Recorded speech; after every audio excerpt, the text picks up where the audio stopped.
The genius escape of Alcatraz prison. Lock in. A man is running towards the shore. Behind, 2 guards are chasing. First thing I gotta say off rip about this is the escape of Alcatraz Island. It's one of like the craziest things I've ever seen in my entire life. He literally, I'm pretty sure he digs a hole in like the wall into like the back area of the wall. I mean, again, I think this was in like the 50s or 60s. So I mean, it still literally makes no sense how they're just digging a hole for like, I don't know how it was like months or years while they were there. He was just digging a hole the entire time. It's like the craziest shit ever. He's about to swim 1.4 miles to San Francisco Bay. A guard takes aim. That's another thing though. A mile, like 1.4 miles, a mile and a half in freezing cold water. That's why a lot of people are assuming that they're dead, because like realistically, you're not surviving swimming that far in like 0 degree, like negative. You know what I mean? It's already like 20 degrees outside. So like swimming in that water is literally like deadly. Like it's impossible basically. So that's why a lot of people don't like think about that. But I don't know, maybe they are alive. I have no idea. I'm already yapping too much and we're barely in the video. Another failed escape. 34 tries, 34 failures. If a real breakout is ever going to happen, it won't. I mean, it is impossible. You're literally just like, there's miles of water from every distance on the thing. So like, realistically, how are you swimming past that? And it's like freezing cold the entire time too. Like, there's just no shot that you can. Won't look like this. No gunshots, no chaos. Instead, a plan so genius that nobody realizes that it's underway right now. Frank walks into the lunch hall. Last night, he had a breakthrough idea. This is his 2nd year inside. Abandoned as a child, he slowly drifted into a life of robbing banks. He takes a seat next to Alan West, a man he first met in another prison. Frank, we tunnel through the vents. How long will it take? Asks Alan. A couple of months, but it leads to that corridor, Frank responds. They speak quietly as the guards watch from afar. Both men were transferred here to serve out their sentences because they'd already escaped from every other prison that had tried to hold them. Frank. All right, now it kind of makes sense how they got away with this. I mean, you're escaping like dozens of prisons, and then you're coming here, and then they escaped here. I mean, they're probably dead, but there's a lot of like conspiracy theories that they made it and survived, and there's like pictures of them in disguises and stuff. But I feel like that's like you're going too far. Like it's already pushing it to the extent that you're even saying that they survived and swim all the way, past the water to San Francisco. That's already like a far-fetched as if, but I mean, I don't know, maybe. I don't know. But this is only the first phase. After, we must build escape equipment in secret. Only then can we break off the island. If the plan succeeds, history will be made. Alcatraz has been designed to be inescapable. Even if you get past the guards and patrols, you still have to swim over a mile in freezing waters like that's until insane. You reach land. Suddenly, a plate crashes. Heads turn. Frank slips a spoon into his uniform. Planning without the guards noticing is easy. But now comes the hard part. Every chip in the wall incriminates them. Dust chippings coat the floor. Frank has been digging for the last 3 hours straight. But after doing this every single night for the last 2 months, he's barely 30% done. Like you're literally taking a spoon and you're just digging in the fucking wall. It's like a fucking comedy film. Like I don't get it. I mean, I'm pretty sure they're about to explain how he figured some other way to do it besides just using a spoon. If not, then he just spent half a year just digging with a spoon in a wall to escape, just to more than likely just drown or freeze to death in the water. So I mean, I don't know. Maybe it's not that worth it. Maybe just, live out your time there, bro. Frank hides his spoon in his musical instrument and covers the digging with a mixture of toilet paper and soap. Then, it happens. Guard inspection, everyone out. Frank quickly grabs his concertina and places it over the vent. Frank and Alan have been individually digging their own tunnels, alongside the new additions of their team. The prisoners file out. Frank looks straight forward. A guard approaches Clarence Anglin. "Show me your cell," he demands. Frank's pulse quickens. If Clarence did not cover his tracks, The escape is over before it has begun. Clarence and his brother John Anglin, sentenced for bank robbery, are the newest members of the team. With just 2 tunnels, discovery is unlikely. But with 4 men digging, the chances have increased dramatically. The guard walks inside. Clarence's tool is hidden in his accordion. The patch covering the start of his tunnel is still wet. He flips the bed and strips the pillowcase. A long pause. He locks eyes with Clarence. Clear. Alan is looking worried. His digging has not been covered. It's fully exposed. The guard starts heading directly towards him. If one person is missing, the prison will go into complete lockdown. Then he says it. Inspection over. Frank walks back into his cell. Like, what are the chances of this? I don't even, that might not, is that true? I don't know. It's been like a year since I've seen the movie with Clint Eastwood in it. I don't know, bro. Like, I feel like this has got to be bullshit, bro. Not like that they, obviously they all dug it and everything, but I feel like it's got to be bullshit that they almost, well, no, they do inspections, never mind. That is insane, though, that you're just like that close to getting caught and then you get away with it just because of luck. Like, 13th head count of the day is complete. The guard's search was lazy, but next time, it won't be. One thing is clear. If the tunnel continues to take this long, they're in serious trouble. Every extra night brings them closer to being caught. They need to speed up, and fast. Loud chatter fills the lunch hall. Frank leans into Alan. I know how we can dig faster. Each member of the escape is selected for trust, but also their unique expertise. We need to steal a motor and electrical cord. With this, we can make a drill, says Frank. What about the noise? Says Alan. Don't worry, I have an idea for that, replies Frank. Inside Alcatraz, every prisoner is assigned a job, a way to earn better food, small privileges, and even reduce their sentence. Alan, a repairman, often gets broken gear. Today, one of the items he needs to repair is a vacuum. In the workshop, Alan opens it up. If he declares it as unfixable, nobody will give it a second thought. He locates the motor, then slips it into his pocket. Electrical cords are stored in another part of the room. okay. He walks over, scanning. Nobody seems to be looking. He grabs one. Stealing a motor and cable is not hard, although the same can't be said for the items they will need later. The work shift ends, and prisoners head back to the cells.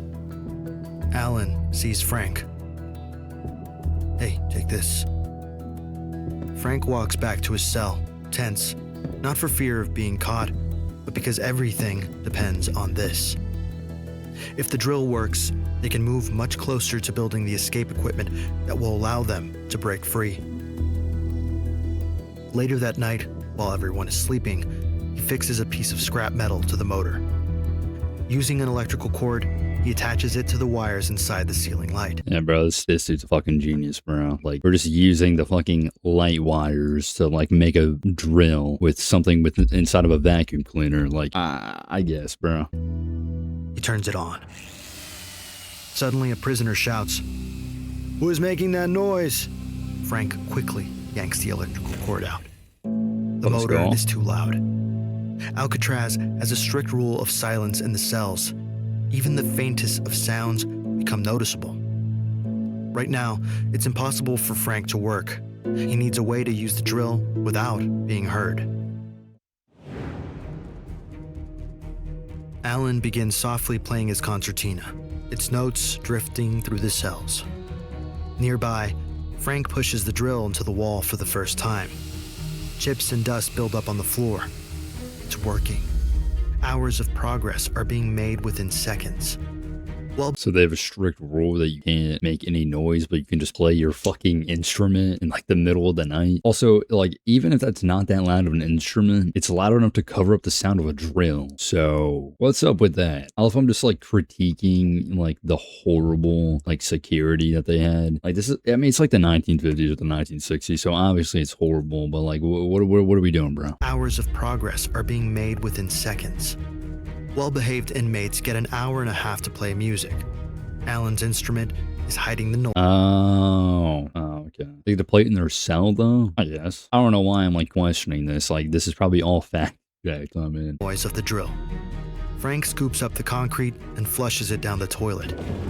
Suddenly, Alan hears several loud thuds coming from the hall. A guard turns the corner. He is walking directly towards them. Prisoners call him Boots because of the loud sound he makes while walking. He's one of, if not the strictest guard. Alan somehow needs to warn Frank. If he stops pumping, Frank's cover will be blown. He starts playing the concertina aggressively, kicking the cell bars. But Frank doesn't get the message. He's still digging. Without any systems, communication between team members is impossible. However, Udo makes that I'm a disappointed father right now, bro. Like, why are we playing an ad, bro? Like, Boots reaches Alan's cell.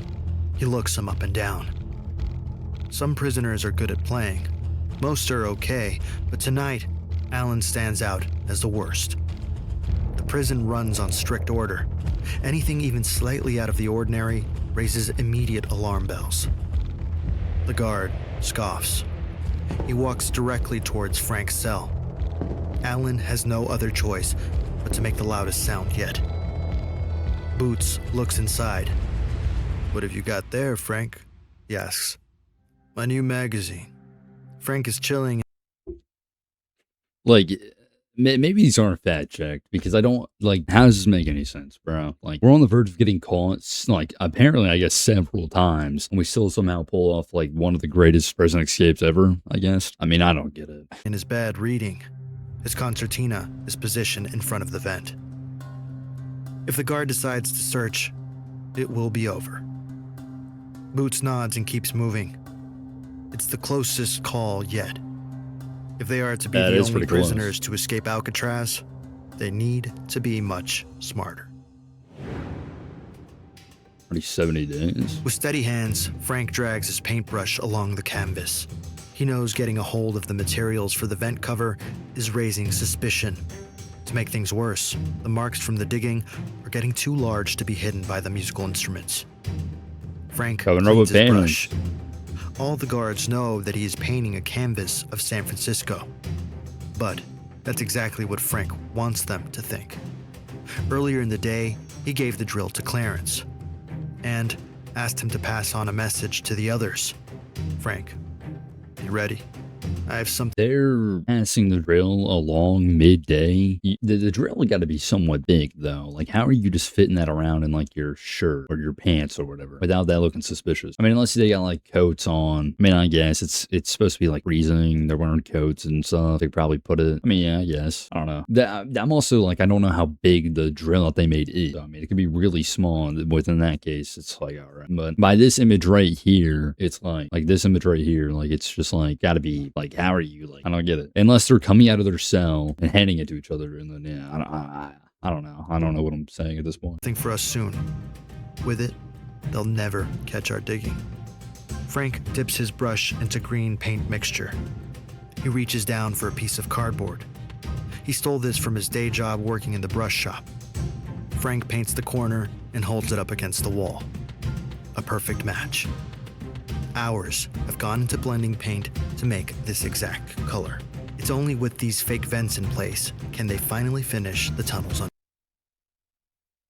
You're telling me that they mixed colors around so they got the exact same tint of paint as the wall, and so then they replaced the wall that they were digging out of with a painting. It wasn't noticeable. Like, what is going on? Like, I don't understand. They have like fucking Einstein level IQ apparently. I mean, this dude at least. I don't know why I'm surprised. I mean, they literally, I think, pulled off the like most insane prison escape ever. The prison that no one has ever escaped from, and they escaped from it. It's literally, it's all because of this dude. You know what I mean? He's literally the only one. The other dudes, the brothers, are just doing whatever. Noticed. Things are looking up. But like all good things, nothing lasts forever. Frank stops drilling. After months of progress, the vent is ready to give way. He gives a pull, and it comes loose.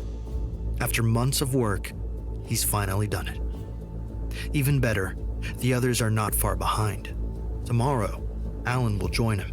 Wait, they spent this long chipping at the vent to get it open? It wasn't even the wall. It took them like 120 days just to chip the sides of the vent so it could open. Also, I don't know how big those vents are, but from that look at, that's pretty small. You know what I mean? Like a dude that got a little bit of weight to him, he's not fitting through that. Like he did not fit through that at all. So, I mean, I don't know. Everyone now has a fake vent and a tunnel that is over 90% finished. Frank looks around to make sure the guards aren't nearby. He squeezes through, crawling into the service tunnel. This corridor runs behind each cell. Without it, the escape plan won't work. Many months back, Alan was working here for maintenance. He told Frank there was a secret room and where to find it. He spots the location and breaks inside. This is the perfect place to build the escape equipment for the second step of their plan. Suddenly, Alan's music turns more tense and uneven. Their new signal that a guard inspection is coming. Frank has no time. Yeah, bro. Let's just see how they get away with it this time. To waste. He needs to get back to his cell immediately. He hurries down the pipes, then runs down the corridor and shuffles through his tunnel. He hears the footsteps in the main cell block. The guard has already walked past Alan's cell. Frank places his fake vent over the hole and darts for the bed. The guard looks inside. He made it. Now they have the perfect place to start the next phase. But before they can start building the escape equipment, they need a way to fool the guards during head counts, to make it look like they're still in their cells while they work in the secret room. Yo, this part, it's like they got dummies and then put the heads are under the covers, so you're only like seeing, they're just seeing hair basically and like a little bit of like a head. So I mean, they're probably thinking nothing of it. The most unbelievable part of this whole story is that they were able, this is just how they got away with it, to be honest with you. I mean, they chipped at a vent. I feel like that's, you know, now I think about it, it took them that long to chip around the sides of a vent, and he made a homemade drill and it still took you forever. These guys suck, bro. I'm gonna be honest, these guys suck. Frank hears the water and chatter in the shower room. Everyone's allowed to wash twice a week. He spots that is just horrible. That's actually just unhygienic, bro. Nah, bro. You get people that shower, what, like 14 times a week? They get what, 2? It's Alan and the brothers. We need hair from the barber shop and mesh, says Frank. Suddenly, in the corner of his eye, Frank sees Boots pacing towards them. He moves back to his shower. The guard stops. They both lock eyes. "I'm watching you," Boots shouts. Many years ago, Frank was locked up in Atlanta Federal Prison. He watched for guard patrol weaknesses and identified the prison's blind spots. After multiple escape attempts, he finally broke free. But after a year on the run, he was caught and sent here. Boots leaves. "Clarence, I'll have it for you." Frank starts to walk away. John, "What for?" Frank, that is crazy though. Like this for him was just like another prison escape. Well, I mean, he probably died trying to swim back. So I mean, I guess it was probably his last prison escape, but you know. "If we're in the secret room during head counts, they'll notice. So we'll each make a dummy head. That way, the guards will think we're asleep." John nods. This should give them all the cover they need. For the first time ever, the 4 men gather in the secret room. The cell tunnels are dug and hidden. Dummies are set in their beds. To build the right escape equipment, they first need to see what they are up against. Frank, listen carefully. First, we push through the vent above us. That takes us to the roof of the cell block. Then we move low across the bakery smokestack and slide down the pipe to the ground. From there, we cross the road, past the officers' clubhouse, and climb two 12-foot barbed wire fences. From here, we head towards the powerhouse and reach the water. Yeah, it's pretty simple, you know? You just gotta go through this, gotta go through that. Then we gotta, climb a 12-foot fence with spikes on top of it. Then, swim through shit water for 30 minutes. And, oh, and then we gotta do about a mile and a half in negative 50-degree water. But I mean, that's no problem, I'm getting so much stuff mixed up with Shawshank Redemption. I don't think they swim through shit water. I think in Shawshank Redemption, Heath swam through shit water, I'm pretty sure. So, my bad. On the northeast shore, Alan chimes in, all without the guards seeing. Yes, replies Frank. Swimming is suicide. On the shore, we'll inflate a raft and cross with life jackets and paddles.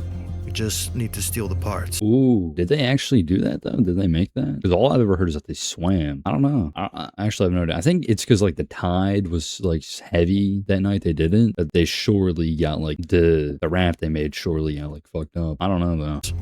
Frank and Alan make eye contact. It's clear that stealing items to make the equipment will be their hardest challenge yet. Frank hears footsteps coming towards him. It's the librarian. Frank. Hey, I want to return this magazine. You had it for a week. It's not long, replies the librarian. All Frank needed was one page. Inside, it outlines how to craft different items out of rubber. It was a boring one, responds Frank. But this could not be further from the truth. Only 2 escapees have made it to the water. Due to the cold temperature and rough tides, they both died. Frank now... But wouldn't they be the first people to escape Alcatraz? Because their bodies would have been found more than if they did die. It's been several years. Their bodies would have been discovered. So I don't think their bodies have been discovered yet. I might be wrong about that. I don't feel like Googling it though, but it's very 50-50 whether or not they're still alive. Because it's kind of a no-brainer. They're duh, they died. But it's also there are a lot of things that pile up to make it seem like they definitely didn't die. But he escaped several prisons and they got caught after he escaped them. So what made this escape different from all the other ones? What made this one different from all the other ones? Maybe he learned his lesson and he just stayed low, got a new identity. Who knows? I don't know. Or maybe he just died and, I don't know. I just don't know. Knows how to make the most difficult escape equipment. The life jackets and raft. Librarian, do you want to get a replacement? Only if it's useful, replies Frank. After months of sleepless nights, he just slipped up. What do you mean by useful? Says the librarian. Never mind, replies Frank. He walks back to his bed. The book solved their problem of how to build the escape equipment, but his words may have set something far worse in motion. Ooh, what did he do? Did he give it away by saying that? Frank strolls around slowly. Today is not about leisure, it's about preparation. During weekends, prisoners with good behavior are given a rare privilege, an hour and a half of freedom in the yard. A prisoner ahead of Frank drops his raincoat on the ground. He steps forward, picks it up, and quietly slips it on over his own. For the guards and prisoners, these coats are worthless, but for Frank, they are everything. Alan approaches. How many rubber coats have you got? Frank responds, right now, 2. There are 10 more in that secret room. Alan, we need 50 total? Frank nods. 50 coats. I'm assuming they didn't get the coat. I'm assuming they didn't get all the coats, and that's why they weren't able to make the boat, and that's why everyone assumes that they're dead, because they had to swim it. I'm assuming. I'm pretty sure. But we'll see. Enough to build the raft and the life jackets. Alan gestures toward the factory. We can steal more from there. But before they can plan further, Frank looks over at Clarence across the yard. He's picking up someone else's coat. One prisoner spots him in the act and starts walking directly at him. A crowd begins to form. With such boredom inside, prisoners will use any excuse to start a fight. Frank and Alan rush forward, trying to defuse the situation before the guards arrive. One wrong move, and Clarence could be sent to solitary confinement. Frank pulls off the second coat. Hey, I have this one, he says, giving it to the prisoner. The prisoner shakes his head and starts walking away. That was close. They cannot afford to draw more attention to themselves. A day before. The men gather in the secret room. The air smells of dust and hot metal. Frank presses the rubber life vest against a hot steam pipe. The heat makes them more durable, less likely to tear on the water. Plywood paddles lie on the floor, carefully shaped from stolen wood. Alan sets his modified concertina to the raft's valve. We're just gonna gloss over the fact that they made those. Okay, there's no way they're making a bow out of rubber coats. Like, I didn't know he was fucking related to Einstein. You know, like Pumping a little air to check for leaks. One mistake will leave them stranded in the middle of the ocean. Ready? Frank says. Alan nods. Relief spreads through the men. Months of preparation, thefts, and close calls have brought them this far. Tomorrow is the big day. They leave the room. Step 2 is complete. Ooh, I do know one thing that happens, at least in the movie. I don't even think this was in the movie, to be honest with you, because I think it's just so fucking bizarre and kind of stupid that they're just making. It's cool, but I mean, it's actually just sounds stupid that they made a bow out of coats, you know? But I'm pretty sure one of them wasn't able, like, they weren't able to, like, get up because the other ones got there earlier, and so they had to leave them behind. I know the dude Frank and the brothers made it, but one of the other dudes wasn't able to, I think. I don't know if that was actually true or they just did it in the movie for, like, dramatic purposes. I think it is true because I think they've only said that 3 were on it. I don't know. Now comes the hardest part, getting off the island without being caught. Frank lies on his bunk and closes his eyes. Little does he know, a single mistake will cost them greatly. The final head count of the day is complete. Frank hears the guard's footsteps disappear. He places the dummy head in place. They have agreed to meet in the secret room only a few minutes from now. Frank crawls through his vent quietly. He waits for the others in the corridor. His heart beats rapidly. Today, he either becomes a free man or dies trying. In front of him, Clarence emerges. Clarence, where are the others? He whispers. They will be here soon, replies Frank. John crawls through his vent and walks over. Now they wait for Alan. 5 minutes pass, then 10 minutes, but he is still not here. Ooh. At 11:30, the tide is perfect to carry them. Yeah, Alan's the one that didn't make it. The longer they wait, the more they risk losing this advantage. Frank walks to Alan's vent. He whispers, "What's wrong?" Silence. Then, last night, my vent was loose. I had to seal it with extra cement, but now it's locked in place. Frank gives it a kick, but Alan has been chipping away for the last 10 minutes. It won't budge. Frank has John and Clarence walk over. You two leave him. You just gotta leave him, bro. It's a lost cause, bro. He did it to himself, honestly. He's not worth this whole thing going to shit. Stay here and help him remove the vent. I will prepare the gear, Frank whispers. He climbs the pipes and enters the secret room. The life jackets sit ready alongside the raft, paddles, and makeshift flashlights. He looks over at the raft. It's slightly deflated.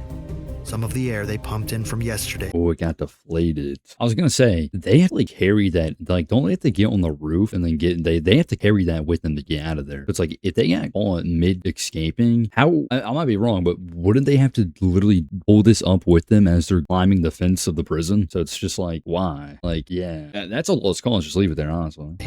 Has escaped. Clarence is using a metal pipe from behind the wall to loosen the vent. They can't break it entirely, as it will be obvious to the guards. Alan is working on his side too.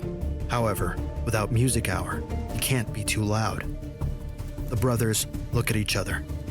Do they betray Alan and leave him behind? Believe him. Or stay longer and help? Tonight is the only chance they will ever get. Clarence, we need to leave. You have to finish on your own. Alan responds, I only need a little longer. Frank sees the brothers enter the room. Where's Alan? Frank asks. It was too noisy, we had to stop. Frank's heart drops. Alan is one of his earliest friends inside the prison. Leaving him now feels unforgivable. Now that I think about it, all of this that they were explaining could just be bullshit. They could have just not given a shit because they don't know what happened in this area. I'm pretty sure. So, you know. Clarence, if Alan breaks through soon, we can wait for him at the shore. Right now, there is no time to waste. The raft has lost some air, but that's normal. To make the tides, we need to leave now, urges Frank. They pick up the escape equipment and stand under the vent leading to the roof. Frank removes the fake soap bolt Yo, that is a crazy position though. that he created weeks earlier. Then he pushes the vent upward. That's when it happens. Frank freezes, heart pounding. It's over. The guards have been alerted. But then, another bang rings out.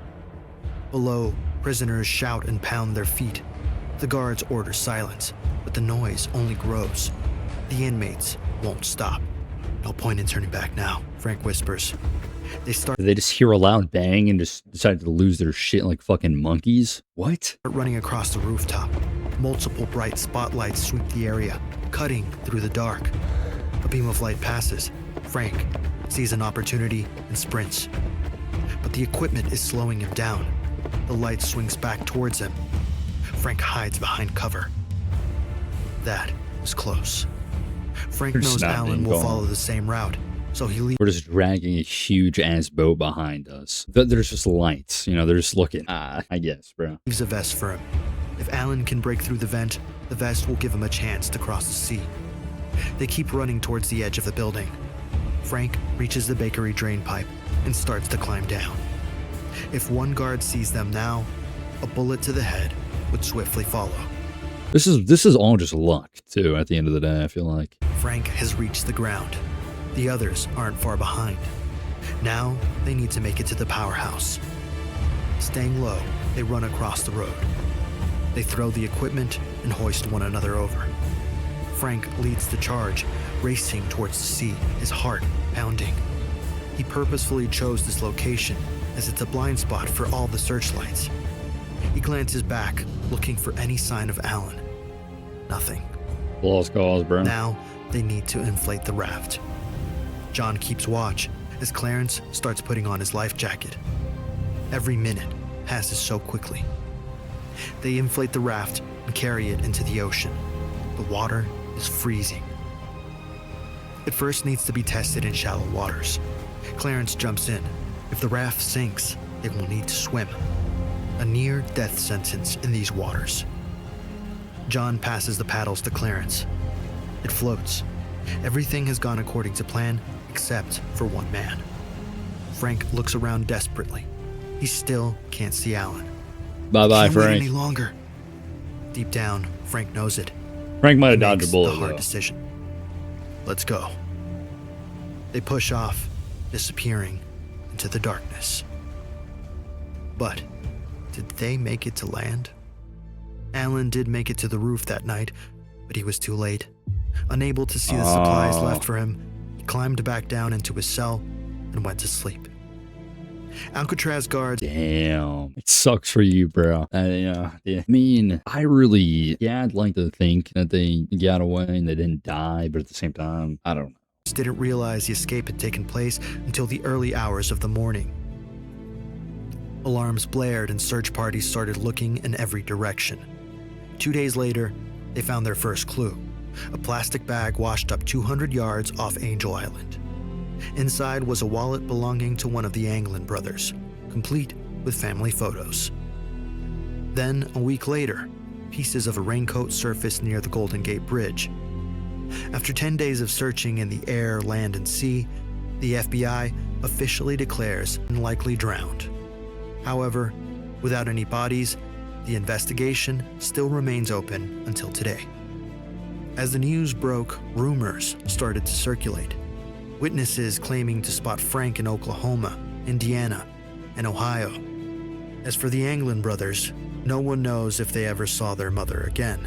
Yet, every Mother's Day, she received flowers from an anonymous source until her death in 1973. Yeah, they're alive. Yeah, they're alive, bro. Yeah, there's no way they're not. Yeah. They're dead. Like, there's no way they're not dead, though. They were like, what? Their 30s, maybe 40s back then. Been like, what, at least 70, 80 years since then. So, yeah, they're definitely dead. But, hey, they probably got away and lived a good life. So, I mean, good for them. At her funeral, it was reported that two unknown women in heavy makeup stood in mourning from a distance, with bystanders saying that both had a very similar resemblance to John and Clarence in disguise.